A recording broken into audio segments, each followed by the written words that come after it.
হেই বন্ধুরা, আজ আমি হাজির হয়েছি 2024 সালে মুক্তিপ্রাপ্ত একটি action adventure comedy movie Sonic the Hedgehog 3 নিয়ে, যার প্রথম দুটি পর্ব আমি অলরেডি এক্সপ্লেইন করে রেখেছি।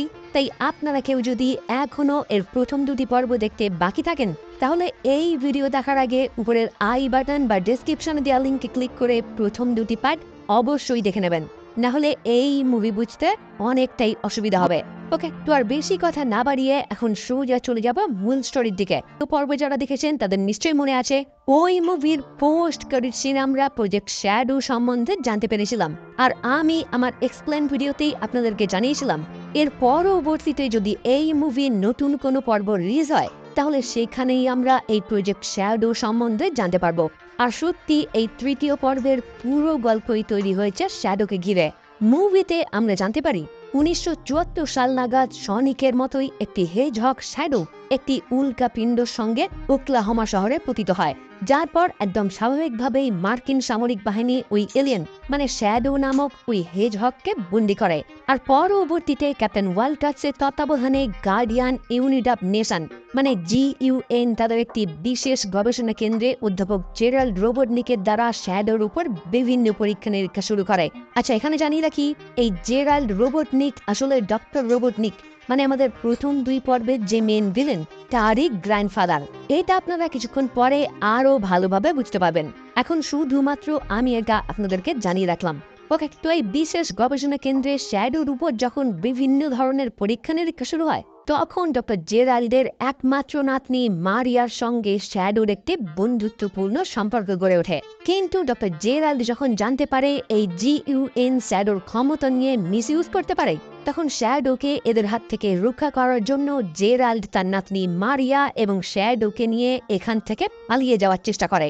কিন্তু তাদেরকে আটকাতে গিয়ে একদমই দুর্ঘটনাবশত ওই গবেষণা কেন্দ্রে একটি বিস্ফোরণ ঘটলে মারিয়া ওই স্থানে মারা যায়। ফলস্বরূপ পরবর্তীতে ক্যাপ্টেন ওয়াল্টার্স ওই গবেষণা কেন্দ্রটি বন্ধ করে দেয়, আর ডক্টর জেরাল্ডকে বন্দি বানিয়ে শ্যাডোকে হাইবারনেশনে পাঠিয়ে দেওয়া হয়। আর এইখান থেকে সিন শিফট হয় 50 বছর পর, মানে বর্তমান টাইমে, যেখানে প্রথমেই আমরা দেখতে পাই কোনো এক অজানা ব্যক্তি জাপানের উপকূলে অবস্থিত GUN এর সেই বিশেষ কারাগারের সিকিউরিটি সিস্টেম হ্যাক করে তার মধ্যে হাইবারনেশনে থাকা শ্যাডোকে মুক্ত করে দেয়। ফলে ওই স্থান থেকে মুক্তি পেয়ে সে সোজা টোকিওতে উপস্থিত হয়ে GUN এর সামরিক বাহিনীর সঙ্গে লড়াই করে ওই শহরে তাণ্ডব চালাতে শুরু করে, কারণ শ্যাডোর মধ্যে এখন প্রতিহিংসার আগুন জ্বলছে। যেটা দেখে GUN এর ডিরেক্টর মিস রকওয়েল বুঝতে পারেন এই এলিয়েনকে থামানো তাদের পক্ষে কখনোই সম্ভব না। ফলে সাহায্যের জন্য সে সোজা রওনা হয় টিম সনিকের উদ্দেশ্যে। এবার এই টিম সনিক কে বা কারা, এটা নিশ্চয়ই আর নতুন করে বলতে হবে না, কারণ আগের পর্বের লাস্টেই আমরা দেখেছিলাম সনিক, টেইলস এবং নাকলস তিনজনই একত্রিত হয়ে একটি টিম গঠন করেছিল মাস্টার এমারাল্ড রক্ষা করার জন্য। আর এই মুভিতে আমাদের জানানো হয় ওই তিনজনের মিলিত টিমের নামই হলো টিম সনিক, যারা বর্তমানে সনিকের দত্তক পিতামাতা টম এবং ম্যাডির সঙ্গে সানন্দে জীবনযাপন করছে মন্টানার গ্রিন হিলসে, যেখানেই উপস্থিত হয় GUN এর ডিরেক্টর মিস রকওয়েল। ফলে রকওয়েলের থেকে শ্যাডোর কথা শুনে তাকে থামানোর জন্য এই সনিক, টেইলস এবং নাকেলস তিনজনই রওনা হয় টোকিওর উদ্দেশ্যে। কিন্তু দুর্ভাগ্যের বিষয়, ওই স্থানে পৌঁছে শ্যাডোকে থামানোর জন্য তারা যখন চেষ্টা করে, শ্যাডো তখন একদমই অনায়াসে তাদের তিনজনকে পরাস্ত করে ওই স্থান থেকে পালিয়ে যায়। কিন্তু শ্যাডোকে দেখার পর থেকেই সনিকের মনে একটি প্রশ্ন জাগে, কারণ শ্যাডোকে অনেকটাই সনিকের মতো দেখতে। তাই সনিকের মনে প্রশ্নের উদয় হয়, কে এই শ্যাডো, কোথা থেকেই বা সে এই স্থানে এলো, আর এই GUN বা তার পিছনে কেন পড়েছে। তাই এই মুহূর্তে সনিক সিদ্ধান্ত নেয় এই সমস্ত প্রশ্নের উত্তর সে যতদিন না উদ্ধার করতে পারছে ততদিন তারা একাই কাজ করবে। মানে শ্যাডোকে ধরার জন্য GUN যে তাদের এই স্থানে এনেছে, টিম সনিক এখন তাদের হয়েও কাজ করবে না। এই প্রশ্নগুলির উত্তর পাওয়ার পরেই সনিক সিদ্ধান্ত নেবে GUN কে তাদের সাহায্য করা উচিত হবে কিনা। ফলে পরবর্তীতেই তারা তিনজন একত্রে একটি চাউ গার্ডেনে উপস্থিত হয়ে সিক্রেট মিটিং করতে শুরু করে, যেখানেই তাদের সঙ্গে দেখা করতে আসে ক্যাপ্টেন ওয়াল্টার্স, যিনি সনিককে শ্যাডোর সমস্ত অতীত সম্পর্কে বর্ণনা করে। কিন্তু কিছু কথা গোপন রেখে তিনি জানান কোনো এক দুর্ঘটনায় শ্যাডোর গবেষণা কেন্দ্রটি ধ্বংস হয়ে যাওয়ায় শ্যাডোকে ডিপ স্লিপে পাঠিয়ে দেওয়া হয়। আর ওই দুর্ঘটনার কারণ হিসাবেই গবেষণা কেন্দ্রের মূল বিজ্ঞানী ডক্টর জেরাল্ড রোবটনিককে গ্রেপ্তার করা হয়। আর তারপর থেকেই প্রায় 50 বছর শ্যাডো ওইভাবেই বন্দী ছিল। কিন্তু বর্তমানে কোনো এক অজ্ঞাত পরিচয় ব্যক্তি তাকে ওই বন্দী অবস্থা থেকে পালাতে সাহায্য করেছে। কিন্তু কে এই কাজ করতে পারে এই নিয়ে কথা বলার আগেই ডক্টর রোবটনিকের কিছু ড্রোন সেই স্থানে আক্রমণ করলে তাদের আঘাতেই ক্যাপ্টেন ওয়াল্টার্স গুরুতরভাবে আহত হয়ে পড়ে। কিন্তু মারা যাওয়ার আগে তিনি সনিকের হাতে একটি বিশেষ কার্ড হস্তান্তর করে জানায়, এটি একটি বিশেষ শক্তিশালী হাতিয়ারের চাবিকাঠি, যেটা আমি তোমার হাতে হস্তান্তর করলাম, তাই আজ থেকে এইটা সুরক্ষা করার দায়িত্ব তোমার। ফলে টিম সনিকও ওই কার্ড নিয়ে সেই স্থান থেকে কেটে পড়ে, কারণ ক্ষণিকের মধ্যেই জিইউএন এর সামরিক বাহিনী সেই স্থানে উপস্থিত হয়। আর সেইখানেই একটি ফটো দেখে ডিরেক্টর রকওয়েল অনুমান করে ক্যাপ্টেন ওয়াল্টার্সের কাছে থাকা ওই বিশেষ কার্ডটি টিম সনিককে হাতিয়ে নিয়েছে। মানে টিম সনিককে এই কাজের জন্য আমন্ত্রণ করাটা তাদের ভুল হয়েছে। যাই হোক, এদিকে দেখা যায় টিম সনিক একটি বাইক আরোহীর পিছু নিয়ে দেখতে পায় ওই চাউ গার্ডেনে যে তাদেরকে সেই ড্রোনগুলির হাত থেকে বাঁচিয়েছে সে আসলে ডক্টর রোবটনিকের একমাত্র সহকারী এজেন্ট স্টোন, যে আবার এই মুহূর্তে তাদেরকে জানায় ওই ড্রোনগুলি তার বস রোবটনিকের না, কেউ বা কারা তার বসের ড্রোনগুলি হ্যাক করে ওই আক্রমণ করিয়েছে, যে কারণে সে ওই স্থানে উপস্থিত হয়ে ওই ড্রোনগুলির হাত থেকে তাদেরকে বাঁচিয়েছে। আর তার মনে হয় যে বা যারা তার বসের ওই ড্রোনগুলি হ্যাক করেছে খুব সম্ভবত তারাই ওই শ্যাডোকে তার বন্দি অবস্থা থেকে মুক্ত করেছে। তাই এখন টিম সনিকের উচিত তার বসের সঙ্গে মিলে একত্রে কাজ করা, যাতে সেই ব্যক্তি বা সেই গ্রুপকে তারা একত্রে ধরতে পারে। ফলে অনিচ্ছাকৃত হলেও টিম সনিক এজেন্ট স্টোনের কথা অনুযায়ী সোজা উপস্থিত হয় ডক্টর রোবটনিকের সম্মুখে। না, এখানে অবাক হওয়ার কিছুই নেই, কারণ আগের পর্বে শেষে ডক্টর রোবটনিক মারা গেছে বলে অনুমান করা হলেও লাস্ট পর্যন্ত তার মৃতদেহ কিন্তু দেখানো হয়নি। আর এই পর্বে দেখানো হয় ডক্টর রোবটনিক এখনো জীবিত রয়েছে।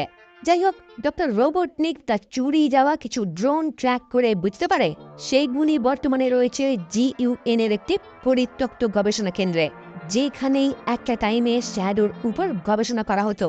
মানে ওই স্থানে উপস্থিত হলেই ডক্টর রোবটনিক তার চুরি যাওয়া ড্রোনগুলি উদ্ধার করতে পারবে, আর কে ওই ড্রোনগুলি চুরি করেছে সেটাও জানতে পারবে। যেটা শুনে টিম সনিকও অনুমান করে হয়তো ওই স্থানে গেলে তারা শ্যাডোরও দেখা পেতে পারে, কারণ যে ওই ড্রোনগুলির মাধ্যমে তার উপর আক্রমণ করেছিল খুব সম্ভবত সেই ওই শ্যাডোকে মুক্ত করেছে। ফলে পরবর্তীতে এই টিম সনিকও রেডি হয়ে যায় ডক্টর রোবটনিকের সঙ্গে ওই স্থানে যাবার উদ্দেশ্যে। ওই দিকে দেখা যায় শ্যাডো তার স্মৃতি রোমন্থন করার জন্য সেই গবেষণা কেন্দ্রে উপস্থিত হয়েছে, যেখানেই তার সঙ্গে আবারও দেখা হয় ডক্টর জেরাল্ড রোবটনিকের, মানে ডক্টর আইভো রোবটনিকের গ্র্যান্ডফাদারের সঙ্গে, যে শ্যাডোকে জানায় ওই বন্দি অবস্থা থেকে তাকে মুক্ত করেছে জেরাল্ড নিজেই। এবার শ্যাডো যখন ডক্টর জেরাল্ডকে জানায় সে তার একমাত্র বন্ধু মারিয়ার কথা এখনো বুঝতে পারেনি, তখন ডক্টর জেরাল্ড তাকে উত্তর দেয়, হ্যাঁ, ঠিক এই কারণেই আমি তোমাকে বন্দি অবস্থা থেকে মুক্ত করেছি, কারণ আমরা একত্রে মিলে তাদের ওই কাজের শাস্তি দেব। এনিওয়ে, এতক্ষণে দেখা যায় একটি রিং পোর্টালের মাধ্যমে doctor Robotnik, Sonic, Knuckles, tales এবং এজেন্ট স্টোন সকলেই উপস্থিত হয় ওই পরিত্যক্ত গবেষণা কেন্দ্রে। কিন্তু গবেষণা কেন্দ্রটি খতিয়ে দেখার জন্য তারা যখনই আলাদা আলাদা হয়ে ওই কেন্দ্র পর্যবেক্ষণ করতে শুরু করে তখন শ্যাডো ওই সুযোগে সকলকে বন্দি করে ফেলে। আর ডক্টর রোবটনিক একা উপস্থিত হয় তার গ্র্যান্ডফাদার জেরাল্ড রোবটনিকের সম্মুখে, যাকে দেখে আইভো রোবটনিক পুরোপুরি হতবাক হয়ে যায়, কারণ তার গ্র্যান্ডফাদারকে পুরোপুরি তার মতো দেখতে। যদিও তার এই হতবাক অবস্থা কেটে যায় যখন জেরাল্ড নিজেকে তার দাদু হিসাবে পরিচয় করায়। ফলে আইভো এবং জেরাল্ড মিমে সেই দুজন একত্রিত হয়ে পড়ে, আর তারপর বন্দী হওয়া সনিক, নাকালস এবং টেইলসের সম্মুখে উপস্থিত হয়ে তাদের কাছে থাকা সেই বিশেষ কার্ডটিও হাসিল করে ফেলে। কিন্তু প্রশ্ন হলো তারা এই কার্ড নিয়ে কি করবে। এইখানেই ডক্টর জেরাল্ডের থেকে আমরা জানতে পারি কারাগার থেকে মুক্তি পাওয়ার জন্য ডক্টর জেরাল্ড জিইউএন এর জন্য একটি স্পেশাল শক্তিশালী হাতিয়ারের ডিজাইন করে দিয়েছিল, যে হাতিয়ারের মাধ্যমে মহাকাশ থেকে পৃথিবীর নির্দিষ্ট কোনো একটি জায়গা সম্পূর্ণই ধ্বংস করে দেওয়া যাবে। আর সেই হাতিয়ার এই কার্ডের মাধ্যমে অন হবে।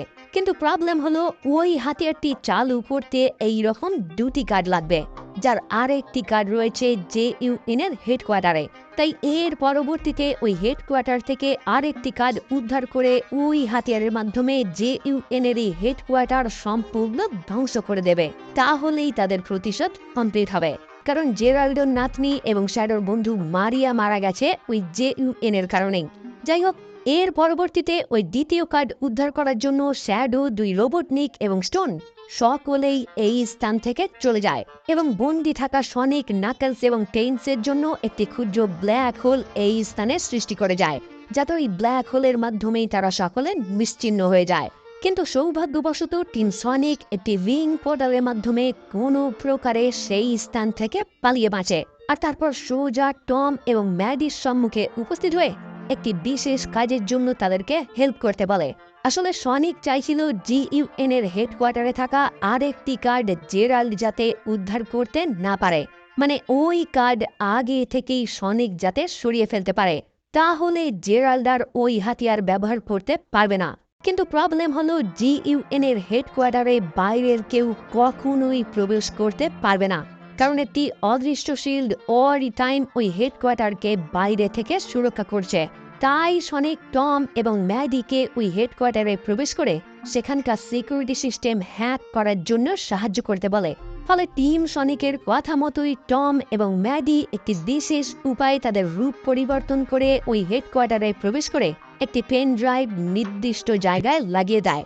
যারপর টেইলস ওই হেডকোয়ার্টারের সিকিউরিটি সিস্টেম হ্যাক করে সেই শিল্ড অফ করে দিলে সনিক অনায়াসে ওই হেডকোয়ার্টারের ভিতরে প্রবেশ করে। কিন্তু এতক্ষণে শ্যাডো, দুই রোবটনিক এবং এজেন্ট স্টোনহল লন্ডনে উপস্থিত হয় আর এক বিশেষ টেকনোলজির মাধ্যমে সমস্ত বাধা কাটিয়ে দুই রোবটনিকও হেডকোয়ার্টারের মধ্যে প্রবেশ করে আরেকটি কার্ড উদ্ধার করার জন্য। কিন্তু দুর্ভাগ্যের বিষয়, সর্বশেষ পর্যায়ে সনিক এবং দুই রোবটনিক ওই কার্ড উদ্ধার করার আগেই ফেসে যায় এবং ক্ষণিকের মধ্যেই JUN এর ডিরেক্টর মিস রকওয়েল তাদেরকে বন্দি করার জন্য ওই স্থানে উপস্থিত হয়। কিন্তু প্ল্যান বি হিসাবে নাকলস যখন ওই স্থানে অ্যাটাক করে সনিককে বাঁচানোর জন্য, তখন নিমেষেই ওই স্থানে একটি বিশৃঙ্খলা সৃষ্টি হয়। যদিও লাস্ট পর্যন্ত টমি ক্যাপ্টেনের রূপ ধারণ করে মিস রকওয়েলের থেকে সেই কার্ড দিয়ে হাতিয়ে নেয়, কিন্তু সনিকের হাতে ওই কার্ড হস্তান্তর করার আগেই শ্যাডো তাকে গুরুতরভাবে আহত করে ওই কার্ড দিয়ে হাসিল করে নেয়, যার পর দুই রোবটনিক এবং শ্যাডো সোজা উপস্থিত হয় সেই ক্যাননে, যার মাধ্যমেই তারা তাদের লক্ষ্য পূরণ করতে পারবে। আর এইদিকে সনিক যখন তার দত্তক পিতা টমকে এইরকম গুরুতর আহত অবস্থায় দেখতে পায়, তখনই তার মাথায় আগুন জ্বলে ওঠে এবং সেই রাগেই সে টেইলস এবং নাকলসের থেকে আলাদা হয়ে মাস্টার এমারাল্ড চুরি করে তার মাধ্যমেই আবারও সুপার সনিকে রূপান্তরিত হয়, কারণ যে কোনো উপায়ে সে এখন শ্যাডোর থেকে বদলা নিতে চায়। ওইদিকে দেখা যায় এতক্ষণে সেই কার্ড ব্যবহার করে ওই ক্যানন তারা লঞ্চ করে ফেলে, আর তারপর শ্যাডোর পাওয়ার ব্যবহার করে ওই ক্যাননের কোর সিস্টেম চার্জ করতে শুরু করে, যাতে আর কিছুক্ষণের মধ্যেই এই হাতিয়ারের সাহায্যে পুরো পৃথিবী তারা ধ্বংস করে দিতে পারে। কিন্তু এই পর্যায়ে এসে ডক্টর রোবটনিক যখন জানতে পারে তার গ্র্যান্ডফাদার পুরো পৃথিবী ধ্বংস করে দিতে চাইছে, তখন সে ওই মুহূর্তেই তার গ্র্যান্ডফাদারের বিরুদ্ধে চলে যায়, কারণ সে চায় ক্ষমতার মাধ্যমে সবার উপর রাজত্ব করতে, পৃথিবীকে ধ্বংস করতে না। ফলে তারা দুজনেই একে অপরের বিরুদ্ধে লড়াই করতে শুরু করে। এদিকে সুপার সনিক ও শ্যাডোকে ওই ক্যানন থেকে বাইরে বের করে তার সঙ্গে লড়াই করতে শুরু করে। যদিও লড়াইয়ের মাঝে শ্যাডো মাস্টার এমারেলসের শক্তি শোষণ করে সুপার পাওয়ারে পরিণত হয়, কিন্তু লাস্ট পর্যন্ত সনিকের হাতে সে পরাজিত হয়। কিন্তু সনিক তাকে প্রাণে হত্যা না করে ছেড়ে দেয়, কারণ সনিকের মনে হয় প্রতিশোধের মাধ্যমে কখনোই জয়ী হওয়া যায় না। আর এই একটি কথাই শ্যাডোর মন সম্পূর্ণরূপে বদলে দেয়।